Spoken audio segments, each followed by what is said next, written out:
وَلَنَبْلُوَنَّكُمْ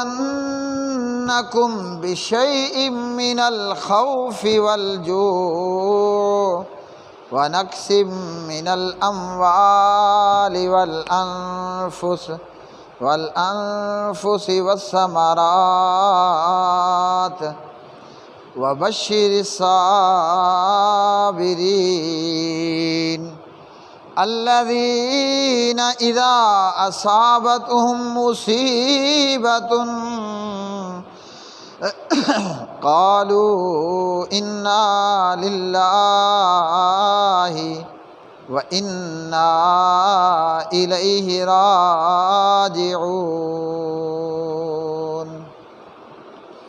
وعن أبي يحيى صهيب بن سنان رضی اللہ تعالی عنہ قال قال رسول اللہ صلی اللہ علیہ وسلم عجبا لأمر المؤمن ان امرہ کلہ لہ خیر ولیس ذلک لأحد الا للمؤمن ان اصابتہ سراء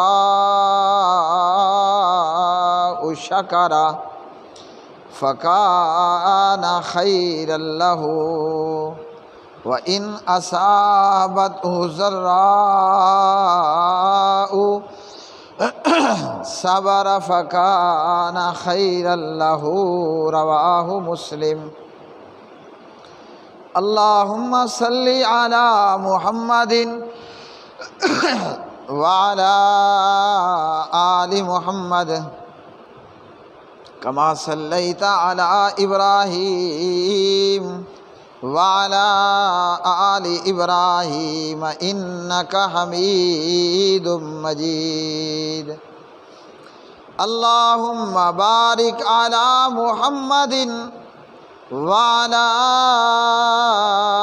آل محمد كما باركت على إبراهيم وعلى آل إبراهيم إنك حميد مجيد۔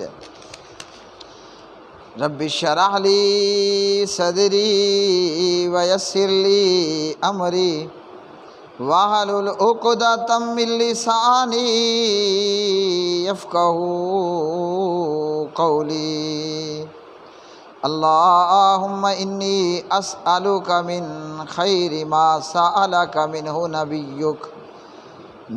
نبيك محمد صلى الله عليه وسلم وأعوذ بك من شر ما استعاذ منه نبيك محمد صلى الله عليه وسلم وأنت المستعان وعليك البلاغ ولا حول ولا قوة إلا بالله۔ ہر قسم کی حمد و ثنا اللہ مالک العلام ذوالجلال والاکرام کے لیے، جو ساری کائنات کا اکیلے ہی خالق مالک داتا دستگیر ہے۔ بے شمار درود و سلام نبی مکرم رسول معظم خاتم الانبیاء والمرسلین جناب محمد الرسول اللہ صلی اللہ علیہ وسلم کی مبارک ذات پہ، جسے اللہ رب الرحمن نے تمام مخلوقات کے لیے رحمت بنا کر مبعوث فرمایا۔ محرم الحرام کا حرمت والا یہ مہینہ قرآن مجید فرقان حمید اللہ سبحانہ و تعالی سورۃ التوبہ کی آیت مبارکہ میں ارشاد فرماتے ہیں، ان عدۃ الشہور عند اللہ ان عدۃ الشہور عند اللہ 12 شہرا۔ اللہ کے ہاں مہینوں کی گنتی وہ 12 ہے، اور فرمایا منہا اربعۃ حرم، ان 12 مہینوں میں اللہ سبحانہ و تعالیٰ کے ہاں حرمت والے 4 مہینے ہیں، اور ان حرمت والے 4 مہینوں میں ایک مہینہ یہ محرم الحرام کا مہینہ بھی ہے، اور محرم الحرام کا مہینہ وہ حرمت والا، وہ عظمتوں والا مہینہ ہے کہ اللہ اکبر، پیارے نبی صلی اللہ علیہ وسلم نے فرمایا رمضان کے روزوں کے بعد سب سے عظمت والے اور سب سے بڑے مقام والے روزے وہ محرم الحرام کے روزے ہیں۔ رمضان کے بعد بڑی عظمت اور مقام والے جو روزے ہیں وہ محرم الحرام کے روزے ہیں۔ فرض نماز کے بعد افضل نماز وہ رات کی نماز ہے، یعنی قیام اللیل نماز، وہ جو تہجد کی نماز ہے، یہ فرض نماز کے بعد جس نماز کا درجہ ہے۔ اور مہینوں میں رمضان کے بعد جو مقام اور رتبے والا مہینہ ہے وہ محرم الحرام کا مہینہ، رمضان کے روزوں کے بعد افضل روزے محرم کے روزے ہیں، او کما قال علیہ الصلاۃ والسلام۔ محرم الحرام کا ایک یہ بھی مقام اور رتبہ اور شان ہے کہ یہ وہ مہینہ ہے جس سے اسلامی سال کا آغاز ہوتا ہے اور شروعات ہوتی ہے۔ محرم الحرام وہ بڑے مقام اور رتبے والا مہینہ ہے، اللہ اکبر، کہ اسی مہینے سے اسلامی سال کا آغاز اور شروعات ہوتی ہے۔ لیکن بدقسمتی اور مسلمانوں کی محرومی کہ دنگا اور فساد اس کی ابتدا بھی اسی مہینے سے کر دی جاتی ہے۔ کس کی کوششوں سے؟ عبداللہ ابن سبا یہودی منافق اور اس کے ماننے والوں نے مسلمانوں کے اندر افراط و تفرید کو، دہشت گردی اور فرقہ واریت کو پیدا کیا، اور بجائے اس کے کہ مسلمان نہایت امن اور امان سے رہنے والے ہوتے، اپنے لیے بھی زحمت بن گئے اور دوسروں کے لیے بھی، الا من رحم ربی۔ محرم الحرام وہ عظمتوں والا مہینہ ہے کہ پیارے نبی صلی اللہ علیہ وسلم جب ہجرت کر کے مدینہ طیبہ تشریف لائے، سبحان اللہ، جب پیارے نبی صلی اللہ علیہ وسلم ہجرت فرما کر مدینہ طیبہ تشریف لاتے ہیں تو آپ نے دیکھا کہ یہودی لوگ جو یثرب مدینہ کے رہنے والے تھے وہ 10 محرم کا روزہ رکھ رہے ہیں، یعنی اسلام سے پہلے بھی جاہلیت کا معاشرہ ہو یا یہود و نصاروں کا دین ہو، وہاں بھی محرم الحرام کا اتنا مقام اور اتنا رتبہ اور اتنی شان ہے۔ اور اگر آج ہم دیکھیں نعوذ باللہ من ذالک، پورے ملک پر ایسی صورتحال ہے، لگتا ہے کہ دنیا بھر کے کافروں نے یا کم از کم ہمارے بتائے گئے دشمن انڈیا نے ہم پر حملہ کر رکھا ہے، یعنی یہ صورتحال ہے۔ تو یہ وہ مسلمان ہیں کہ جو یہود سے بھی بدتر ہیں، یہ وہ مسلمان ہیں کہ اللہ اکبر، جنہیں دیکھ کر یہودی بھی شرم کے مارے منہ چھپا رہا ہوگا، بلکہ شیطان بھی اور ابلیس بھی کہتا ہوگا کہ ایتا میرے بھی پیو نکلے ہن، اللہ اکبر۔ تو جب پیارے نبی صلی اللہ علیہ وسلم مدینہ طیبہ سے ہجرت کر کے تشریف لائے تو آپ نے دیکھا کہ یثرب کے لوگ وہ 10 محرم کو روزہ رکھ رہے ہیں۔ اب جاہلیت کے معاشرے میں بھی 10 محرم کا روزہ رکھا جاتا تھا، تو یہاں مدینے میں آئے تو یہاں بھی لوگ رکھ رہے ہیں۔ پوچھا ان کو کیا پڑی ہے، یہ 10 محرم کا روزہ کیوں رکھ رہے ہیں؟ تو یہودیوں کے علماء نے، جاننے والے لوگوں نے، اہل علم نے بتایا، حضرت بات یہ ہے، یہود اس لیے 10 محرم کا روزہ رکھتے ہیں کہ اللہ نے حضرت موسیٰ کلیم اللہ صلی اللہ علیہ وسلم اور بنی اسرائیل کو فرعون سے نجات دی۔ ہیں جی، یعنی اتنی صدیاں گزرنے کے بعد بھی یہود کو یہ توفیق باری تعالیٰ حاصل تھی کہ وہ روزہ رکھتے تھے، اور آج کلمہ پڑھنے والے مسلمان کا حال کیا ہے؟ کوئی مر جائے تو ماتم شروع کر دیتا ہے، کوئی خوشی ہو جائے تو ڈھول بجانا شروع کر دیتا ہے۔ یعنی ہم بجا طور پر یہ کہہ سکتے ہیں کہ مسلمان کی حالت یہود سے بھی بدتر ہو چکی ہے۔ تو پیارے نبی صلی اللہ علیہ وسلم کو بتایا گیا یہود اس لیے روزہ رکھ رہے ہیں کہ اللہ نے حضرت موسیٰ کو اور بنی اسرائیل کو فرعون سے نجات دی۔ اب یہ تو ہم سب جانتے ہیں نا کہ اللہ نے فرعون اور آل فرعون کو کیسے غرق کر دیا، ہیں جی، اور کیسے اللہ نے سمندر اور دریا میں سے راستے بنا کر بنی اسرائیل کو اور حضرت موسیٰ علیہ السلام کو نجات عطا فرمائی۔ اب یہ اللہ کی بہت بڑی نعمت اور رحمت بھی تھی، حضرت موسیٰ علیہ السلام کو ملنے والا بہت بڑا معجزہ بھی تھا۔ اللہ اکبر۔ تو اس نعمت پر حضرت موسیٰ علیہ السلام نے روزہ رکھا، اور صدیاں بیت جانے کے بعد جی قوم موسیٰ، بنی اسرائیل، یہود 10 محرم کا روزہ رکھتے چلے آ رہے تھے۔ اللہ اکبر۔ اور آج بھی صورتحال ہم دیکھ لیں، ہیں جی، دنیا آسمان پر پہنچ چکی ہے اور مسلمان پیٹنے کے لیے پورا ملک بند کر چکا ہے۔ پڑھو انا للہ و انا الیہ راجعون۔ تو پیارے نبی علیہ السلام نے دیکھا تو آپ نے فرمایا کہ ہم تو زیادہ لائق ہیں حضرت موسیٰ کی پیروی کرنے پر علیہ السلام۔ تو حضرت موسیٰ نے روزہ رکھا تو فرمایا میں بھی روزہ رکھوں گا۔ اب آپ نے 10 محرم کا روزہ رکھنا شروع کر دیا۔ سبحان اللہ۔ ایک مرتبہ نبی رحمت علیہ السلام نے فرمایا، ایک تو حدیث ہے کہ آپ نے فرمایا خالف الیہود والنصارى، یہودیوں اور عیسائیوں کی مخالفت کرو، یہودیوں اور عیسائیوں کی مخالفت کرو۔ اللہ اکبر۔ پھر آپ نے اسی مخالفت کے تحت فرمایا لئن بقیت الی قابل لأصومن التاسع، اگر میں آئندہ سال زندہ رہا تو میں 9 محرم کا روزہ رکھوں گا بجائے 10 محرم کا روزہ رکھنے کے۔ یعنی حضرت موسیٰ کی اطاعت میں روزہ بھی رکھوں گا اور یہود کی مخالفت کرتے ہوئے میں 10 کی بجائے 9 محرم کا روزہ رکھوں گا۔ اللہ اکبر، اللہ اکبر۔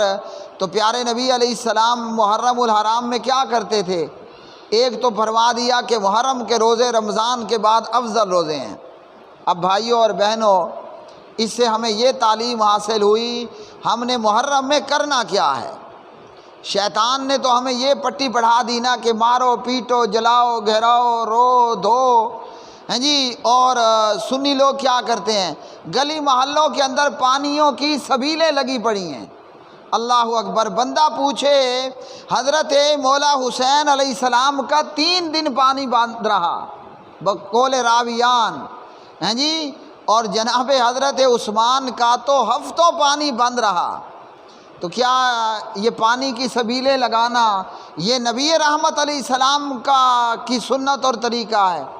آپ کی حدیث میں ہمیں یہ نظر آتا ہے کہ جب محرم شروع ہو جائے نا تو 1 دن روزہ رکھیں اور 1 دن افطار کریں۔ کیا مطلب؟ محرم میں کثرت سے روزے رکھیں، اور پھر یہ 10 اور 9 محرم تو نبی رحمت علیہ السلام کی سنت تو یہ ہے کہ ہم روزہ رکھیں 9 اور 10 کا۔ اب اس میں بہت ساری فقہی باتیں بھی ہیں، وہ بھی میں گوشے گزار کر دیتا ہوں۔ نبی رحمت علیہ السلام نے فرمایا کہ 10 کا روزہ تو میں نے رکھ لیا، لیکن آئندہ سال میں 9 محرم کا روزہ رکھوں گا۔ ایک تو حضرت موسیٰ کی پیروی بھی ہو جائے اور یہود کی مخالفت بھی ہو جائے۔ اب اس میں علماء کا اختلاف ہوا فقہی طور پر کہ روزہ 9 اور 10 2 دن کا رکھنا ہے یا صرف 9 محرم کا روزہ رکھنا ہے۔ ایک روایت کے اندر ہے 10 محرم سے پہلے 1 دن روزہ رکھ لو یا 10 محرم کے بعد روزہ رکھ لو، یعنی 9 اور 10 کا روزہ رکھو یا 10 اور 11 محرم کا روزہ رکھو۔ حدیث اور روایت ضعیف ہے۔ صحیح بات یہ ہے کہ نبی رحمت علیہ السلام نے 10 محرم کا روزہ رکھا اور فرمایا کہ آئندہ سال میں زندہ رہا تو 9 کا روزہ رکھوں گا۔ اللہ کا کرنا ایسا ہوا، آئندہ سال 9 محرم سے پہلے ربیع الاول میں بلکہ اسی سال آگے چل کر ربیع الاول میں نبی پاک علیہ السلام کی وفات اور ممات ہو گئی۔ اب روزہ کب رکھنا ہے؟ کچھ علماء ہیں جو فرماتے ہیں کہ 9 کا روزہ بھی رکھو اور 10 کا روزہ بھی رکھو، ان کا موقف بھی درست ہے۔ کچھ علماء کرام ہیں جو فرماتے ہیں کہ نہیں، صرف 9 محرم کا روزہ رکھو۔ تو جو 2 روزے رکھے گا وہ بھی صحیح کرے گا، 9 کا رکھے اور 9 کے ساتھ 10 محرم کا روزہ رکھے۔ جو صرف 9 محرم کا روزہ رکھے گا وہ بھی صحیح کرے گا۔ دونوں قسم کے علماء کرام کے موقف درست ہیں۔ اور اگر کسی نے ضعیف حدیث پر عمل کرتے ہوئے 9 اور 10 کا روزہ رکھ لیا یا 10 اور 11 کا روزہ رکھ لیا، اس کا بھی عمل صحیح اور درست ہے۔ اب آئیے ہم دیکھتے ہیں کہ 9 محرم کا روزہ رکھنے پر ہوگا کیا۔ ہمیں ہمارے پیارے نبی علیہ السلام نے کیوں 9 محرم کے روزے کا کہا؟ ایک تو معلوم ہوا کہ جاہلیت میں لوگ 10 محرم کا روزہ رکھتے۔ ایک تو معلوم ہوا کہ حضرت موسیٰ علیہ السلام فرعون اور آل فرعون سے نجات پا جانے پر 10 محرم کا روزہ رکھتے۔ ہمارے پیارے نبی صلی اللہ علیہ وسلم نے 9 محرم کے روزہ رکھنے کا فرما دیا، ثواب کیا ہوگا؟ اب اگر آج کے خطبہ جمعہ میں کسی نے 9 محرم کا روزہ نہیں رکھا تو کل 10 محرم کا وہ روزہ رکھ لے۔ اکیلے 10 کا رکھے گا، جو ثواب بتانے لگا ہوں وہ حاصل ہوگا۔ 10 اور 11 کا ملا کر رکھے گا، جو ثواب بتانے لگا ہوں وہ حاصل ہوگا۔ اللہ سبحانہ و تعالیٰ بندوں پر بڑا رحیم اور کریم ہے۔ بندے ستھری اور صاف نیت کے ساتھ اپنے پروردگار کی عبادت کریں۔ صحیح مسلم کتاب الصیام میں نبی رحمت صلی اللہ علیہ وسلم نے فرمایا، مجھے اللہ سبحانہ و تعالیٰ سے امید ہے اور آپ صلی اللہ علیہ وسلم نے فرمایا کہ جو بھی 10 محرم کا روزہ رکھے گا، عاشورہ محرم کا روزہ، اللہ اسے بدلے میں کیا انعام دے گا؟ اللہ اس کے 1 سال گزشتہ کے گناہ معاف کر دے گا۔ اب اگر 12 مہینوں کا ڈیٹا ڈیلیٹ ہو جائے، اللہ اکبر اللہ اکبر، 12 مہینوں کی پوری فائل جو ہے وہ ختم ہو جائے اور گناہوں کا ڈیٹا ملیا میٹ اور صاف ہو جائے، تو اللہ سبحانہ و تعالیٰ سے بندے کو اور کیا چاہیے؟ کرنا کیا ہوگا؟ صبح صادق سے لے کر غروب آفتاب تک صرف روزہ رکھنے کی نیت سے بھوکے اور پیاسے رہنا ہے۔ اللہ سبحانہ و تعالیٰ انعام یہ عطا فرمائے گا کہ جس نے 9 محرم کا روزہ رکھا، اللہ پاک پروردگار اس کے 1 سال گزشتہ کے گناہوں کو معاف فرما دے گا۔ اب گناہ معاف فرما کر ہمیں کیا حاصل ہوگا؟ اس کی مثال بھی حدیث میں ملتی ہے۔ اللہ کے پاک نبی علیہ الصلاۃ والسلام نے فرمایا، مومن بندہ اپنے اوپر اپنے گناہ کو ایسے دیکھتا ہے جیسے کسی آدمی کے سر پر پہاڑ کھڑا ہو جائے۔ مومن اور منافق، مومن اور کافر، باعمل اور بد عمل کی کیا مثال ہے؟ بہت بڑی بات نبی پاک علیہ السلام نے فرمائی ہے۔ ہر آدمی وہ تنہائی میں، اکیلے میں، یا رات کے 12 بجے اٹھ جائے، پورا گھر سویا ہوا ہو، آدمی اپنے گریبان کے بٹن کھولے اور اپنے گریبان میں جھانک کر کے دیکھے میں کس لیول پر ہوں اور میری کیا حیثیت ہے، میں کس سٹیج پر کھڑا ہوا ہوں۔ تو پیارے نبی علیہ السلام، یہ گناہ معاف کرنے کے تعلق سے بتا رہا ہوں، پیارے نبی صلی اللہ علیہ وسلم نے فرمایا، مومن بندہ اپنے گناہ کو اپنے اوپر ایسے دیکھتا ہے جیسے کہ اس کے سر پر پہاڑ کھڑا ہو، بہت بڑا پہاڑ، ابھی یہ پہاڑ گرے گا اور مجھے پیس کر آٹا بنا ڈالے گا، مجھے چکنا چور کر دے گا۔ یہ مومن بندے کی مثال ہے۔ اب جب ایسا آدمی ہوگا نا، اس کو اللہ سبحانہ و تعالیٰ فرمائے کہ 9 محرم کا روزہ رکھو، سال گزشتہ کے گناہ معاف ہو جائیں گے۔ اور دوسرا آدمی کون ہے؟ منافق اور بد عمل اور بے عمل۔ وہ بڑے سے بڑے گناہ کو کیا سمجھتا ہے کہ جیسے اڑتی اڑاتی مکھی اس کے ناک پر آ بیٹھے۔ اب مکھی سے بندہ کیا ڈرے گا؟ یوں ہلکا سا ٹھونگا مارو، مکھی اڑ کر کے گئی۔ تو پیارے نبی صلی اللہ علیہ وسلم نے فرمایا کہ 9 محرم کا روزہ، جی آپ کا فرمان 10 محرم، آپ کا عمل یا قول 9 محرم، تو 10 عاشورہ کا روزہ۔ اور عاشورہ کا روزہ کب رکھا جائے گا؟ صحیح بخاری میں عبداللہ ابن عباس رضی اللہ تعالی عنہما راوی ہیں۔ ابن عباس جو اس حدیث کے راوی بھی ہیں کہ جس نے 10 محرم عاشورہ محرم کا روزہ رکھا، اللہ اس کے گزشتہ سال کے معاف کرے گا گناہ۔ ابن عباس سے پوچھا گیا یہ بتائیں کہ 9 محرم کا روزہ کب رکھنا ہے؟ پوچھا گیا 10 کا روزہ کب رکھنا ہے؟ عبداللہ بن عباس رضی اللہ تعالی عنہما گنتے گئے، 1 2 3 4 5 6 7 8 9 9 محرم کو عاشورہ کا روزہ رکھنا ہے۔ کہ جو 9 محرم ہوگی اس دن عاشورہ کا روزہ رکھنا ہے۔ تو عاشورہ کا روزہ رکھنے پر اللہ سبحانہ و تعالیٰ سال گزشتہ کے گناہ معاف فرما دیتا ہے۔ تو 12 مہینے کے گناہ اور ایک معمولی ترین عمل ہر مسلمان کو چاہیے کہ جو اپنے گناہوں کو اپنے اوپر پہاڑ کی صورت میں سمجھتا ہے کہ یہ پہاڑ گرے گا اور مجھے پیس کر کے رکھ دے گا، وہ 9 کا روزہ رکھے۔ اللہ اکبر، اللہ اکبر۔ تو پیارے نبی علیہ السلام کی حدیث سے کیا معلوم ہوا؟ ہم نے اس میں محرم کے مہینوں میں دھڑا دھڑ روزے رکھنے ہیں۔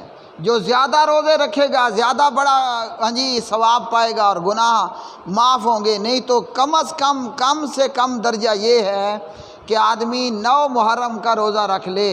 اور آج 9 محرم الحرام ہے، آج جمعے کا دن 9 محرم الحرام ہے۔ اور یہاں ایک اور فقہی مسئلہ بھی ہے، نبی رحمت علیہ السلام نے اکیلے جمعے کے دن روزہ رکھنے سے منع فرمایا کہ اکیلے جمعے کے دن روزہ مت رکھو۔ تو جو صرف 9 محرم کا روزہ رکھیں گے وہ آج 9 محرم ہے اور جمعے کا دن بھی ہے۔ تو اس حدیث کی وضاحت یہ ہے کہ سببی روزہ رکھنا منع نہیں ہے، یعنی نبی پاک علیہ السلام نے جس روزے کا بتا دیا وہ اگر اکیلے جمعے کے دن آئے یہ منع نہیں ہے۔ غیر سببی روزہ رکھنا منع ہے کہ آدمی اپنے آپ سے اگر نفلی روزہ رکھتا ہے تو وہ اکیلے جمعے کے دن روزہ نہیں رکھے گا، پھر جمعرات اور جمعہ ملا کر رکھے گا یا جمعہ اور ہفتہ ملا کر رکھے گا۔ پیارے نبی علیہ السلام کی یہ سنت ہے۔ اب محرم الحرام میں پانی کی سبیلیں لگانا، شربت لگانا یہ سنت نہیں ہے۔ اور اگر اس سنت پر کوئی اچھی طرح عمل کرنا چاہتا ہے تو 9 محرم ہے، آدمی خود بھی روزہ رکھے یا اپنے قریب کے لوگوں کا، اپنے دوستوں کا معلوم کرے کہ جس نے 9 محرم کا روزہ رکھا ہے اس کو روزہ افطار کروانے کا بندوبست فرمائے۔